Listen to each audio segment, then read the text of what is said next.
Hi, this is Jeff Burns, and welcome back to I Follow the Path.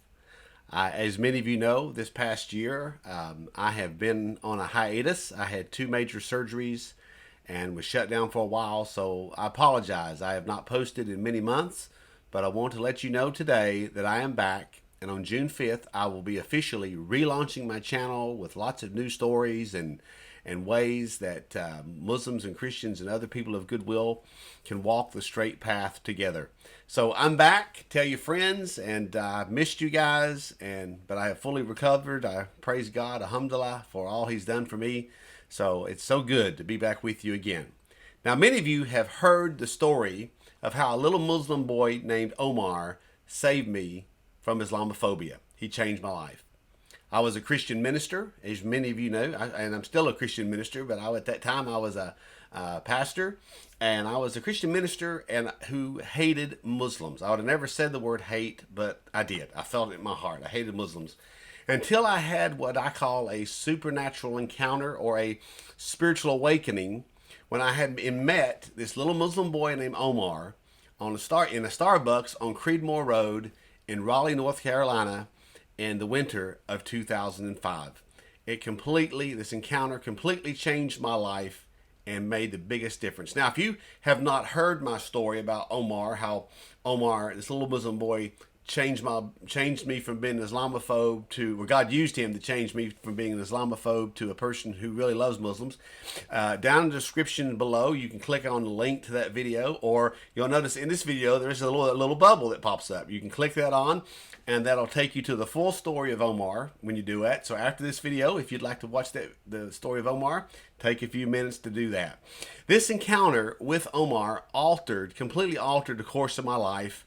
And from that night on, it was such a spiritual awakening for me after I met Omar. From that night on, I became a peacemaker between Muslims and Christians. As an evangelical, I had no one to show me what to do. I didn't know how to do this. There weren't many at that time evangelical peacemakers with Muslims. So I kind of stepped out on faith and began the journey. And that journey has lasted me for 15 years, and I continue it to this day. I posted the story of Omar 3 years ago on this YouTube channel. I didn't know what I was doing. I had no background in YouTube. I've learned a lot. And since I posted that story, 300,000 people have viewed that video, and over 2,000 have written in comments, and they've shared with me how this story has impacted their lives and changed them. Some have said, I no longer, hate Muslims, or I no longer hate Christians, or I want to become friends with Jewish people. This story has changed their lives, and for that I will always be grateful that God has used my humble story. Now, I have told my stories in humble homes, in villages. I have told my stories of what happened to me after Omar before heads of state. I've shared my stories in mosques, churches, synagogues, and even in universities. And people have told me the story of Omar and what happened afterwards has inspired them. And you may say, well, why? If you haven't heard this story, why has this story inspired so many people? Well, you need to watch it. But I'll tell you this, there's a reason this story has inspired so many people. After talking to many people and after doing a lot of self-reflection, I think I figured out the reason this story has inspired so many people. So I'm going to tell you that reason by telling you a story. I am a Southern guy, and I am a storyteller. We're always telling stories. Recently, back in the fall of in 2019, in October, I was invited to speak at the largest mosque on the West Coast called the Muslim Association of Puget Sound. I was invited to come in to be one of the co-speakers that night. And I found out before I came I would be addressing a large group of Muslims and a group of evangelicals. The mosque was trying to build relationships to the evangelical community, and they're doing a great job. And so they had invited the evangelical community to come and hear me speak that night, and I was greatly honored to do this. This was about 2 weeks before my surgery. Second surgery. I was reluctant to travel, but I felt like this mission from God was so important that I decided to take it, and I'm so glad I went to the Muslim Association of Puget Sound to tell my story. Now, that night, I was a bit nervous. I won't deny it. A lot of times when I go in to speak to evangelical groups, I get one or two responses. One response is, "Oh wow, we really love what you say, and we repent. We're going to change." Others are, "You're a heretic and an enemy of the church." So I never know what I'm going to get when I go do these kind of meetings. Now there are many evangelicals, I want to make this clear, that love Muslims, and they want to figure out a way to walk together. I call it walking the straight path together. And I'll unpack that as we go along in other videos.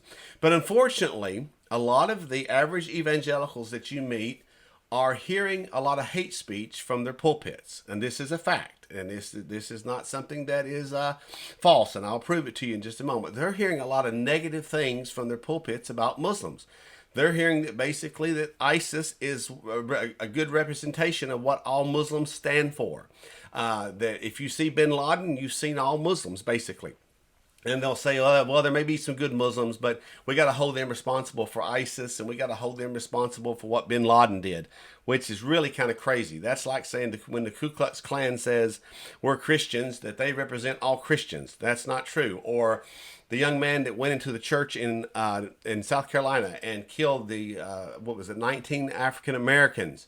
He claimed, he was a white guy. Does he represent all Christians? Does he, I mean, it's kind of crazy to do this kind of thinking, to say all Muslims are represented by ISIS or all Muslims are represented by Al Qaeda.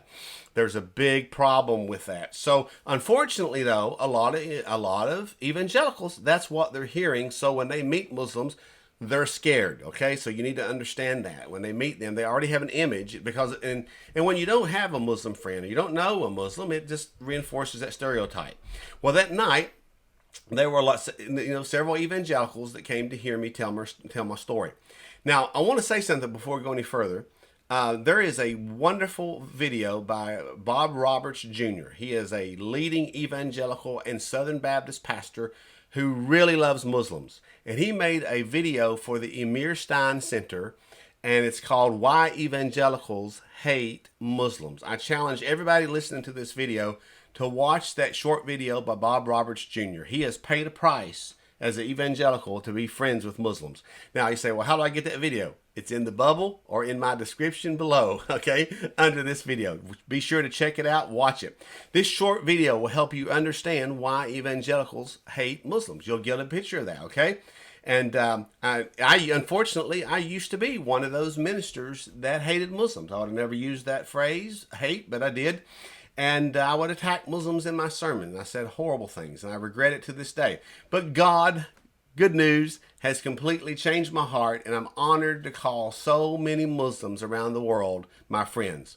God used a little Muslim boy to conquer my heart. That's how he brought a spiritual awakening in my life. Let me tell you something. God will use whatever he needs to use to change your heart if you're willing to submit to him. Now, during my talk at the Muslim Association of Puget Sound, I guess there were, if I remember correctly, 60 Muslims and 60 Christians there that night. Not all the Christians were evangelicals. Some were from other traditions. But as I was telling my story of how a little Muslim boy named Omar saved my life from Islamophobia and a life of hatred, I noticed as I was sharing this story that I could tell that people were visibly moved, both Muslims and Christians. They were laughing, some were crying, and some were really just focused on what I was saying. And that night, Muslim civil rights activist Anila Afzali, who's a friend of mine, she's also was voted by CARE, the Council for Islamic Relationships, as the Muslim of the Year. After I shared, she shared on Islamophobia in America, and she did a great job. You've got to get to know this woman. She's an amazing human being. She crashed a lot of myths and paradigms with her stories about just using facts that she's gathered concerning Islamophobia in America. Man, people were just blown away by what she shared, what she said. It was very powerful. I had the privilege of doing a co-interview with Anila, and before we actually shared that evening, and you can access this interview in the description below or in the bubble above. So I encourage you to watch this interview that Anila and I did together with Jeff Renner in Seattle. Now, as I was talking with people after the event, now I'd shared my story, how God changed my heart, how I'd had this beautiful spiritual awakening. God used this little child in my life.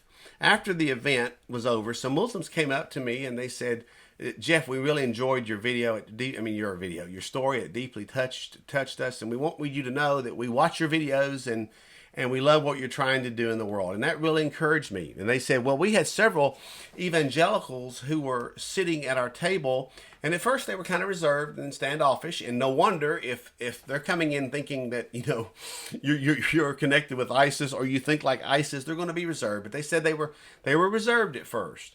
But they said, but after they heard you say that you come from an evangelical background, and that you had hated Muslims, and God changed your life, and you had a spiritual awakening.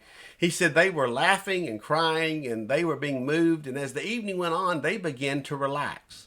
So after I had shared, these Muslims told me that as these evangelicals were getting ready to leave, they hugged their Muslim friends they had made at the table that night, and said, we've been deeply impacted by this evening. And I was up at the front talking to some people. People were coming up and talking with me afterwards. And they said the evangelicals pointed at me and said, if that guy can change, then we can change. If he can change, we can change. Man, my heart rejoiced, because I want to tell you, this is a fact, folks. If I can change, you can change. That's kind of my mantra right now. If I can change, you can change. If I can go from being a person who hated Muslims and who was an Islamophobe and wanted nothing to do with them, to loving them, if I can change, then you can change. If you're a Muslim and you hate Christians, or you hate another group, or you hate someone of a different race, or you struggle with them, or you're prejudiced against them, if I can change, you can change. Anyone can change. Now, so I want to talk to you just a moment about what is you saying about, Jeff, what's your channel about? What's this all about? Why did you create it? Well, the reason's quite simple. And here's what I wrote down. So I want to read this. I Follow the Path is the story of my spiritual journey from Islamophobia to friendship with Muslims after I encountered a Muslim child named Omar. Since my encounter with Omar, I have attempted to bring Muslims, Christians, and other people of peace together in authentic friendships, so they can become true friends who want to work together to make this world a better place and to fulfill God's awesome dream for the world. So that's what this channel is about. It's about people who want to change. It's about people who want to move away from fear and prejudice and hypocrisy, where it's hypocritical to call ourselves Muslims and Christians and hate each other. It's hypocritical. This is a channel for people who want to change. So this kind of core purpose of I Follow the Path is I want to create a sacred space for Muslims and Christians to walk the straight path together with God in peace and practice. Now you may say, Jeff, what do you mean? You're not a Muslim. You're a Christian. How can you walk the straight path? And maybe Christians think, what do you mean? Why are you're a Christian? You're talking about the straight path. What do you mean? Well, come back next week and I'll go into a little more detail about that. So if you take anything away today, take this with you. If I can change, you can change. We all can change. And we change the world not by changing thousands at a time, but one heart at a time. What you do now echoes in eternity. It makes a difference. So here's how you can help me, okay? If you want to be a part of the I Follow the Path movement, here's what you can do. Share this video with your friends and ask them to watch it all the way through and share it with others. Also, tell them that I'm back. Jeff Burns is back. He's over all his illnesses, and he's got some stories of hope and love to share and some ways that we can maybe make a difference in the world and be better humans. And let people know that I'm going to be sending out videos now for each week, but the official launch will be on June 5th.